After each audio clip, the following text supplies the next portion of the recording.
Hi hello ನಮಸ್ಕಾರ, ನಾನು ಪರಿಣಿಕಾ. ಇವತ್ತು ನಮ್ಮ ಜೊತೆ ಇಬ್ರು ಪ್ರಮುಖ ವ್ಯಕ್ತಿಗಳಿದ್ದಾರೆ. ಇವರು ತಮ್ಮ ಕನಸಿನ ಕೂಸನ್ನ ನಿಮ್ಮ ಮುಂದೆ ತರ್ತಾ ಇದ್ದಾರೆ. ಅದು ಜನವರಿ 3ನೇ ತಾರೀಕು. ಎಸ್, ಹೀರೋಗೆ ಬಂದು ಇದು ಮೊದಲನೇ ಚಿತ್ರ.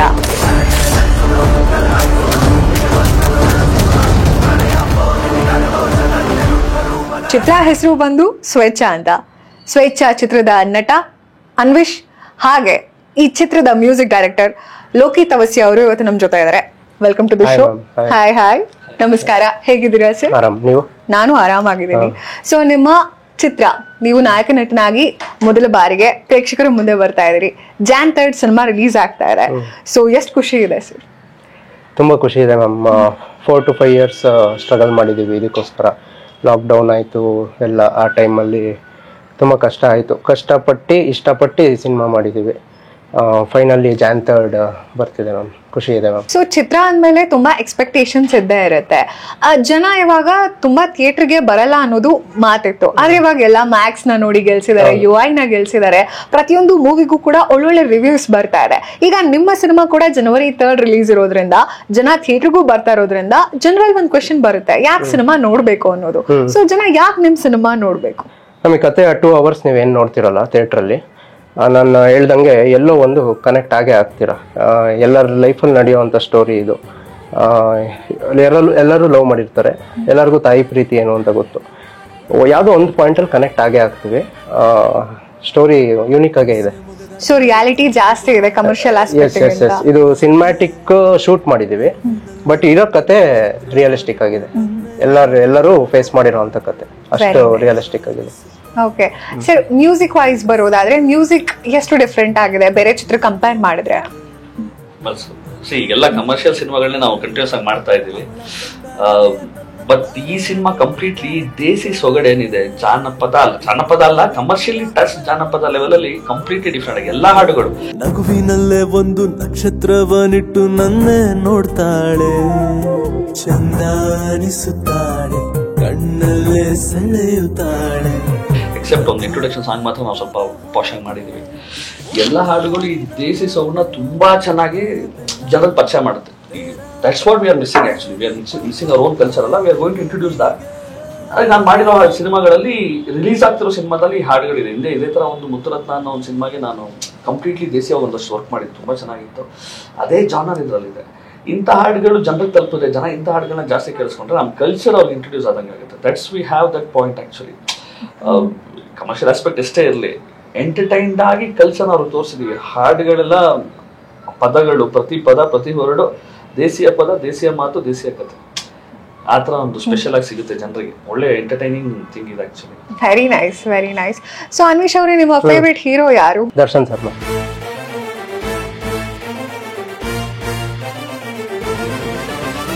ಸೊ ದರ್ಶನ್ ಸರ್ನ ಫಾಲೋ ಮಾಡ್ತೀರಾ ನೀವು? True love. ಸೊ ಸರ್ದು ಎಲ್ಲ ಮೂವೀಸ್ ಎಲ್ಲ ಫಸ್ಟ್ ಇಂದ ನೋಡ್ಕೊಂಡು ಬಂದಿದ್ದೀರಾ? ಎಲ್ಲ ಮೂವೀಸ್ ಎಲ್ಲ ನೋಡಿದೀನಿ. ನಾನು ಚಿಕ್ಕವನಿದ್ದಾಗ ಜೂನಿಯರ್ ಆರ್ಟಿಸ್ಟ್ ಆಗಿ ಕರ್ಕೊಂಡು ಹೋಗಿದ್ರು ನಮ್ಮ ತಾತ. ಯಾವ ಸಿನಿಮಾ ಮಾಡಿ? ಧ್ರುವ ಸಿನಿಮಾ ಮಾಡಿದ್ರು. ಅದ್ರಲ್ಲಿ ಕಾಲೇಜ್ ಆಚೆ ಕ್ರೌಡ್ ಬೇಕಿರುತ್ತೆ, ಅದ್ರಲ್ಲಿ ನಾನು ಚಿಕ್ಕ ಮಗು ಎತ್ಕೊಂಡು ಸರ್ನ ನೋಡಿದ್ದೆ ಅವಾಗ ನಾನು. ಅದು ಬಿಟ್ರೆ ನನ್ನ ಫಸ್ಟ್ ಫಿಲಮ್ ಮತ್ತೆ ನನ್ನ ತಂಗಿ first film Kariya. My sister was 6 months old. Doctor ಬೇಡ ಅಂದಿದ್ರು, ಇಲ್ಲ ಕರ್ಕೊಂಡು ಹೋಗೋಣ ಅನ್ಬಿಟ್ಟು ಕರ್ಕೊಂಡು ಹೋಗಿದ್ವಿ. ಫಸ್ಟ್ 70 mm ಸ್ಕ್ರೀನ್ ಮೇಲೆ ನೋಡಿದ್ದು ನನ್ನ ತಂಗಿ ಸರ್ನ. ನಾನು ಅಷ್ಟೇ. ನೀವು ಕ್ರೇಜಿ. ಹಂಗಂದ್ರೆ ಎಷ್ಟು ಮೂವಿ ಮಾಡಿದೀರಾ ಚೈಲ್ಡ್ ಆರ್ಟಿಸ್ಟ್ ಆಗಿ ನೀವು? ಮ್ಯಾಮ್ ಇಲ್ಲ, ಅವಾಗ ಕರ್ಕೊಂಡು ಹೋಗಿದ್ರು. ಆಕ್ಚುಲಿ ಜೂನಿಯರ್ ಆರ್ಟಿಸ್ಟ್ ಅಂತ ಕರ್ಕೊಂಡು ಹೋಗಿಲ್ಲ ಸರ್. ದರ್ಶನ್ ಸರ್ ತೋರಿಸ್ತೀನಿ ಬಾ ಅಂತ ಕರ್ಕೊಂಡು ಹೋಗಿದ್ದೆ. ಅದಾದ್ಮೇಲೆ ಚಕ್ರವರ್ತಿಲಿ ಮತ್ತೆ ನೋಡಿದೆ ಸರ್ನ. 3 ದಿನ ಶೂಟಿಂಗ್ ಸೆಟ್ ಅಲ್ಲೇ ಇದ್ದೆ. ಹಾಗೆ ಮ್ಯೂಸಿಕ್ ಡೈರೆಕ್ಟರ್ ನ ಕೇಳೋದಾದ್ರೆ, ಈಗ ಟ್ರೈಲರ್ ಅಲ್ಲಿ ನೋಡಿದಾಗ್ಲೇ ಗೊತ್ತಾಗುತ್ತೆ BGM ಎಷ್ಟು ಚೆನ್ನಾಗಿದೆ ಅಂತ ಅನ್ನೋದು. ಹೀರೋ ಸರ್ ಹೇಳಿದ್ರು ತಾಯಿ ಮಗು ಬಾಂಧವ್ಯ ಅಂತ. ಸೊ ಮೂವಿನ ನೋಡ್ಬೇಕಾದ್ರೆ ಸಂಗೀತ ಕೂಡ ಒಂದು ಚಿತ್ರಕ್ಕೆ ತುಂಬಾನೇ ಮುಖ್ಯ ಆಗುತ್ತೆ. ಸೊ ಸಾಂಗ್ಸ್ ವೈಸ್ ಎಷ್ಟು ಚೆನ್ನಾಗಿದೆ ಸರ್, ನೀವು ಮ್ಯೂಸಿಕ್ ಡೈರೆಕ್ಟರ್ ಆಗಿರೋದ್ರಿಂದ? ನಾವೇ ಮಾಡಿರೋದ್ರಿಂದ 100% ವಿಷಯ ತುಂಬಾ ಚೆನ್ನಾಗಿದೆ. ಬಟ್ ಜನ ಕೇಳಬೇಕು. ಈ ನಾನು ಸಂಗೀತ ತುಂಬಾ ಸಿನಿಮಾಗಳಿಗೆ ವರ್ಕ್ ಮಾಡ್ತಾ ಇರೋದ್ರಿಂದ ಈ ಸಿನಿಮಾದಲ್ಲಿ ಏನು ವಿಶೇಷ ಅಂದ್ರೆ, ಸಂಪೂರ್ಣವಾಗಿ ಈ ದೇಸಿ ಸೊಗಡಿನ ಹಾಡುಗಳನ್ನ ಮಾಡಿದ್ದೀವಿ. ಈ ಕಮರ್ಷಿಯಲ್ ಟಚ್ನ ಕಡಿಮೆ ಇಟ್ಟು ಹಾಡುಗಳಲ್ಲಿ ಪದಗಳು, ಸಾಹಿತ್ಯ, ಸಂಗೀತ ಎಲ್ಲವೂ ಕಂಪ್ಲೀಟ್ ಆಗಿ ದೇಸಿಯತೆಯಿಂದ ಇದೆ. ನನ್ನ ಪ್ರಕಾರ ಸ್ಟ್ರೈಕ್ ಆಗುತ್ತೆ, ಜನ ಇಷ್ಟಪಡ್ತಾರೆ. ಅವರು they are taking it. However the trends will come back 10 years, it will repeat again. So ನಮ್ಮ ಕಾನ್ಫಿಡೆನ್ಸ್ ಏನು, ನಮ್ಮ ಹಾಡುಗಳನ್ನ ಕೇಳಿದ್ರೆ ಜನ 100% ಇಷ್ಟಪಡ್ತಾರೆ. ತಲುಪಬೇಕು, ಜನ ಕೇಳಬೇಕು. ಕೇಳ್ಬಿಟ್ರೆ ಮಾತ್ರ ಅದೇ ಡೋಂಟ್ ಕೇಳಿಸ್ಕೊತಾನೆ ಇರ್ತಾರೆ. ಹೆಚ್ಚು ಕಮ್ಮಿ ಹೋಲಿಕೆಗೂ ಸಿಕ್ಕದಂತ ಹೆಣ್ಣಿವಳು, ಒಂದು ಸಣ್ಣ ಓರೆ ನೋಟ ಕಣ್ಣಿನಲ್ಲ ಕೊಲ್ಲುವಳು. ಖಂಡಿತ. ಈಗ ಆಲ್ರೆಡಿ 3 ಸಾಂಗ್ಸ್ ರಿಲೀಸ್ ಆಗಿದೆ. ಎಲ್ಲ ರಾಜೇಶ್ ಕೃಷ್ಣನ್ ಸರ್ ಹಾಡಿದ್ದಾರೆ, ಅನುರಾಧ ಭಟ್ ಅವ್ರು ಹಾಡಿದ್ದಾರೆ, ಚೇತನ್ ಅವ್ರು ಹಾಡಿದ್ದಾರೆ. ಸೊ ಸಿಂಗರ್ಸ್ ಇವಾಗ ನೀವು ಇವರೇ ಹಾಡಬೇಕು ಅಂತ ಸಾಂಗ್ ರಚನೆ ಮಾಡ್ಬೇಕಾದ್ರೆ ನಿಮ್ ತಲೆಯಲ್ಲಿತ್ತ ಇವ್ರ ಹತ್ರನೇ ಹಾಡಿಸ್ಬೇಕು ಅಂತ? ಇಲ್ಲ, ಆಕ್ಚುಲಿ ಯೂಶಲಿ ಹೆಂಗ್ ನಡೆಯುತ್ತೆ ಅಂದ್ರೆ, ಈಗ ಒಬ್ಬ ಸಿಂಗರ್ ಇರ್ತಾರೆ ನಮ್ಮ ಜೊತೆಗೆ, while we are composing only. Track singer ಯಾವಾಗಲೂ ಹಾಡಿರ್ತಾರೆ ಹಾಡನ್ನ. ಹಾಡು ಕೇಳ್ತಾ ಸಮ್ಟೈಮ್ಸ್ ಸಾಂಗ್ಸ್ ಡಿಮ್ಯಾಂಡ್ ಮಾಡುತ್ತೆ, ಒಳ್ಳೆ ಇಂಥ ಸಿಂಗರಿಗೆ ಪರ್ಫೆಕ್ಟ್ ಆಗಿ ಸೂಟ್ ಆಗುತ್ತೆ ಅಂತ. ಈ ರಾಜೇಶ್ ಸರ್ನ ಮತ್ತೆ ಅನುರಾಧ ಭಟ್ನ ಇಡೀ ಟೀಮ್ ಇಟ್ಟಲ್ಲಿ ಹಿಂಗೆ ಕೂತ್ಕೊಂಡು ಯಾರು ಅಂದ್ರೆ ಎಲ್ಲರ ತಲೆನೂ ಬಂದಿದೆ ಆ ಹಾಡ್ ಪರ್ಟಿಕಲ್ ಹಾಡ್ಗೆ. ಒಂದೊಂದು ಹಾಡುಗಳೆಲ್ಲ ಹುಟ್ಟೋದಂಗೆ. ಫಸ್ಟ್ ಹಂಗ್ ಲೆಕ್ಕ ಹಾಕಿದ್ರೆ ನಮ್ಗೆಲ್ಲ ಹಾಡು ಸೋನು ಆಡ್ಬೇಕು, ಶ್ರೇಯ ಆಡ್ಬೇಕು, ರಾಜೇಶ್ ಸರ್ ಆಡ್ಬೇಕು ಅಂತ ಅನ್ಸುತ್ತೆ. Sometimes they will be different categories. ಈ ಚೇತನ್ ಆಯ್ತು is very good singer actually, ತುಂಬಾ ಚೆನ್ನಾಗಿ. ಅನುರಾಮ್ ಅಂತ ಹುಡುಗ ನ್ಯೂ ಸಿಂಗರ್ ಅವನು ಆಕ್ಚುಲಿ, ಅವನು ನನ್ನ ಜೊತೆಗಿರೋ ಹುಡುಗ, ಅವನು ತುಂಬಾ ಚೆನ್ನಾಗಿ ಹಾಡಿದ ಹಾಡು 3 ಹಾಡು ಡಿಫ್ರೆಂಟ್ ಆಗಿ. ಇನ್ನೂ 2 ಹಾಡಿದೆ, ವೆಯ್ಟ್ ಮಾಡ್ತಿತ್ತು. ಕಂಪ್ಲೀಟ್ಲಿ ಡಿಫ್ರೆಂಟ್ ಜಾನರ್ ಇದೆ ಅದು. ಅದೊಂದೇ ಅಲ್ಲ, ಕಮರ್ಷಿಯಲ್ ಟಚ್ ಇರೋದು ನಮ್ಮ ಸಿನಿಮಾ. ಫಸ್ಟ್ ಹಾಡು 31st ರಿಲೀಸ್ ಆಗ್ತದೆ. ಓಕೆ, ಇವಾಗ ಅನ್ವಿಶ್ ಅವರೇ, ಫಸ್ಟ್ ನಿಮ್ ರಿಯಾಕ್ಷನ್ ಯಾವ ರೀತಿ ಇತ್ತು ಸಾಂಗ್ ಕೇಳಿದಾಗ? ನನಗ್ ಭಯ ಆಯ್ತು. ಸಾಂಗ್ ಕೇಳ್ಬಿಟ್ಟು ನನಗ್ ಭಯ ಆಯ್ತು. ಅಷ್ಟು ಹಳ್ಳಿ ಸೊಗಡು ಇರೋದ್ರಿಂದ ನಾನೇನ್ ಮಾಡ್ಬೋದು ಅನ್ನೋದು ನಂಗೆ ಕ್ಲೂನೇ ಇದ್ದಿಲ್ಲ, ಸಿಟಿ ಹುಡುಗ ಆಗಿರೋದ್ರಿಂದ. ಇದಕ್ಕೇನ್ ಮಾಡಿಸ್ತಾರೆ ನನ್ನ ಹತ್ರ ಅಂತ ಭಯ ಆಯ್ತು. ಆಮೇಲೆ ವೆಲ್ ಕೊರಿಯೋಗ್ರಾಫ್, ಚೆನ್ನಾಗಿ ಕೊರಿಯೋಗ್ರಾಫ್ ಮಾಡಿದ್ರು, ಖುಷಿ ಆಯ್ತು. ಫೈನಲ್ ಔಟ್ಪುಟ್ ನೋಡಿದಾಗಂತೂ ತುಂಬಾ ಖುಷಿ ಆಯ್ತು. ಮುಗದ ಚೆಲುವೆ ತಂಬುಗೆ ಬೊಟ್ಟಾನಿಟ್ಟು ಎದುರಿಗೆ ಬಂದಾಳೆ. ಸೊ ನಿಮ್ಗೆ ನಟನೆ ಮೇಲೆ ಆಸಕ್ತಿ ಶುರುವಾಗಿದ್ಯಾ ಅವಾಗ? ಅದು ಚೈಲ್ಡ್ಹುಡ್ ಇಂತಾನು ಇತ್ತು ಮನೇಲಿ. ಆ ಸಿನಿಮಾ ಕ್ರೇಜ್ ಅನ್ನೋದು ಚೈಲ್ಡ್ಹುಡ್ ಇಂತಾನು ಇತ್ತು. ಹೆಂಗೆ ಅಂದ್ರೆ ನಮ್ಮ ಮನೇಲಿ ವಾರಕ್ಕೆ ಒಂದ್ಸಲ ಸಿನಿಮಾ ನೋಡಿಲ್ಲ ಅಂದ್ರೆ ಏನೋ ಒಂಥರ ಇನ್ಕಂಪ್ಲೀಟ್ ತರ ರಿಚುವಲ್ ಅದು. ವೀಕೆಂಡ್ ಸಿನಿಮಾ ಒಂದ್ ನೋಡ್ಲೇಬೇಕು ನಾವು, ಆತರ.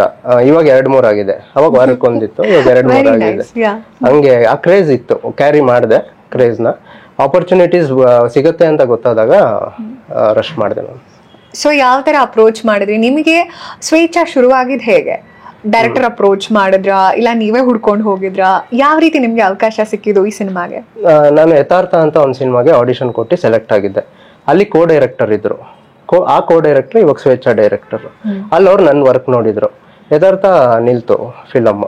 ಅದಾದ್ಮೇಲೆ ಅವರು ಬೇರೆ ಕಡೆ ಕೆಲಸ ಮಾಡ್ತಿದ್ರು, ನಾನು ಬೇರೆ ಫಿಲಮ್ಸ್ ಮಾಡ್ತಾ ಇದ್ದೆ. ಮತ್ತೆ ಏನಾದ್ರು ಜೊತೆಗೆ ಮಾಡ್ಬೇಕು ಅಂತ ಪ್ಲಾನ್ ಮಾಡಿ ಡೈರೆಕ್ಟರೇ ಪಿಚ್ ಮಾಡಿದ್ದು, ಕತೆ ನಿಂಗೆ ಸೂಟ್ ಆಗೋ ತರ ಇದೆ ನೋಡು ಅಂತ. ಆದ್ರೂ ರಿಹರ್ಸ್ ಮಾಡಿಸಿ ಸ್ಕ್ರೀನ್ ಟೆಸ್ಟ್ ಎಲ್ಲ ಮಾಡಿಸ್ಬಿಟ್ಟೆ ಸ್ಟಾರ್ಟ್ ಮಾಡಿತ್ತು. ಸರ್ ನಿಮ್ಗೆ ಅಪ್ರೋಚ್ ಮಾಡಿದ್ದು ಡೈರೆಕ್ಟರ್ ಅವರೇನಾ, ಸುರೇಶ್ ರಾಜು ಅವರೇನಾ? Same place. ಆ ಸಿನಿಮಾದಲ್ಲಿ ಇವ್ರು ಕೂಡ ಹೀರೋ, ನಮ್ಮ ಡೈರೆಕ್ಟರ್ ಅಲ್ಲಿ ಅಸಿಸ್ಟೆಂಟ್ ಡೈರೆಕ್ಟರ್. ಅದೇ ನಾನು ಹೇಳೋ ತರ ಫಸ್ಟ್ ನಾನು ಸರ್ ಸ್ಕ್ರಿಪ್ಟ್ ಆಗಿದೆ, ಸ್ಟೋರಿ ರೆಡಿ ಇದೆ, ಬನ್ನಿ ಕತೆ ಕೇಳಿ ಅಂತ ಡೈರೆಕ್ಟರ್ ಫೋನ್ ಮಾಡಿದ್ರು, ಮುರಳಿ ಸರ್ ಅಂತ ಅವರು.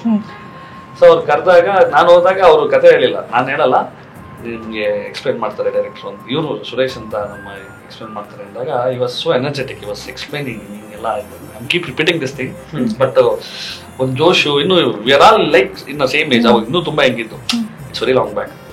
ಸೊ ಆ ಎನರ್ಜಿ, ಆ ಜೋಶಲ್ಲಿ ಇತ್ತು, ಅಲ್ಲಿ ಕನೆಕ್ಟ್ ಆಗಿದ್ದು. ಇವರು ಅಲ್ಲೇ ಕನೆಕ್ಟ್ ಆಗಿದ್ದು, ಅವರೇ ನಮ್ಮ ಸ್ಟೋರಿ ಬರ್ತಿರೋ ಸುರೇಶ್ ರೆಡ್ಡಿ ಅನ್ನ, ಅವರು ಅಲ್ಲೇ, ಇಡೀ ಟೀಮ್ ಅಲ್ಲೇ ಕನೆಕ್ಟ್ ಆಗಿದ್ದು ನಾವು. ಅದಾದಾಗ ಅಲ್ಲಿ ಹಾಡುಗಳು ಅದು ಚೆನ್ನಾಗಿ ಮಾಡಿದ್ದು ಆಕ್ಚುಲಿ. ವರ್ಕ್ ಮತ್ತು ಸಿನಿಮಾ ನಿಂತಾಯಿತು. ಆಮೇಲೆ ಒಂದೇ ಕಾಲ್ ಬಂತು, ಸರ್ ಈ ಥರ ನಾವು ಮಾಡೋಣ, ನಮ್ಮ ಸಿನಿಮಾ ಇದೆ ಪ್ಲಾನ್ ಅಂತ. ಐ ವಾಸ್ ಲೈಕ್, ಅಯ್ಯೋ ಸಾರ್ ಬನ್ನಿ, ನಿಮ್ಮ ಎನರ್ಜಿ ನಮ್ಗೆ ಸಿಕ್ಕಿದ್ರೆ ವಿಲ್ ಡೂ ಸಮಥಿಂಗ್ ಎಲ್ಸ್. ಎಲ್ಲರೂ ಹೊಸ ಒಬ್ಬರಾಗ ಆಕ್ಚುಲಿ ಸ್ಟಾರ್ಟೆಡ್. ಹಂಗೆ ಹಾಡು ಶುರುವಾಗಿದ್ದು, ಎಲ್ಲರೂ ಜನ ಅಲ್ಲಿಂದಾನೆ ಶುರುವಾಗಿದ್ದು. ಸುರೇಶ್ ರಾಜು ಅವರೇ, is such a hard working guy, very good director, very hard working director. ನಾನು ಅದನ್ನ ಹೇಳಕ್ ಇಷ್ಟಪಡ್ತೀನಿ. ಬಟ್ ಈ ಮೂವಿ ಮೇಕಿಂಗ್ ಅಲ್ಲಿ as I know, I never experience in to that shooting ಎಲ್ಲ, ಬಟ್ ಸ್ಟಿಲ್ ಐ ನೋ ತುಂಬಾ ಸ್ಟ್ರಗಲ್ ಇತ್ತು, ತುಂಬಾ ಕಷ್ಟ. ಹೊಸ ಸಿನಿಮಾಗಳಲ್ಲಿ ಸ್ವಲ್ಪ ವೇರಿಯೇಷನ್ ಇದೆ, but how we handle the whole situation, it was very good. We should appreciate that thing. ತುಂಬಾ ಚೆನ್ನಾಗಿ ಕಷ್ಟ ಆಯ್ತು, ಬಿಟ್ಟರೆ ಹಿಡ್ಕೊಂಡು it done it very well. ಅದೇ ಅವಾಗಲೇ ಹೇಳ್ತಾ ಇದ್ರು ಕೋವಿಡ್ ಟೈಮ್ ಇತ್ತು ಅಂತ. ಕೋವಿಡ್ ಬಂದಿದ್ದು ಎಲ್ರಿಗೂ ದೊಡ್ಡಾಗೆ ಹಿಟ್ ಆಯ್ತು. ಸೊ ಅಷ್ಟು ಕಷ್ಟ ಎಲ್ಲ ಮೀರಿ ಸಿನಿಮಾ ಇವಾಗ ರಿಲೀಸ್ಗೆ ರೆಡಿ ಆಗಿದೆ, ಜಾನ್ 3 ರಿಲೀಸ್ ಆಗ್ತಾ ಇದೆ. ಸೊ ಏನ್ ಹೇಳ್ತೀರಾ ವೀಕ್ಷಕರಿಗೆ? ಜಾನ್ 3 ರಿಲೀಸ್ ಇದೆ, ಇನ್ ಸ್ವಲ್ಪ ದಿನಾನೇ ಇದೆ. ಬನ್ನಿ ನಮ್ಮ ಸಿನಿಮಾಗೂ ಬಂದ್ಬಿಡಿ, ಸುಮ್ಮನೆ ಬಂದ್ಬಿಡಿ. ಖಂಡಿತವಾಗಿ, ಯಾಕಂದ್ರೆ 2025ರಲ್ಲಿ ಮೊದಲನೇ ಸಿನಿಮಾ ಕನ್ನಡದಲ್ಲಿ ರಿಲೀಸ್ ಆಗ್ತಾ ಇರೋದು ಸ್ವೇಚ್ಛ. ಹೌದು. ಸೊ ಮನೇಲಿ ಸಪೋರ್ಟ್ ಯಾವ ರೀತಿ ಇದೆ? ಅಪ್ಪ ಅಮ್ಮ ಫ್ರೆಂಡ್ಸ್ ಎಲ್ಲ ಫುಲ್ಲು ಮಾಡು, go for it, we are there for you, ಈ ತರ ಇದಾರ? ಇಲ್ಲ ಬೇಡಪ್ಪ ಕೆಲಸ ಮಾಡು, ಸಿನಿಮಾ ಬೇಡ, ಈ ತರ ಇದಾರ? ಯಾವ ತರ ಇದೆ ಸಿಚುವೇಶನ್? ಮನೇಲಿ ತುಂಬಾ ಸಪೋರ್ಟ್ ಇದೆ.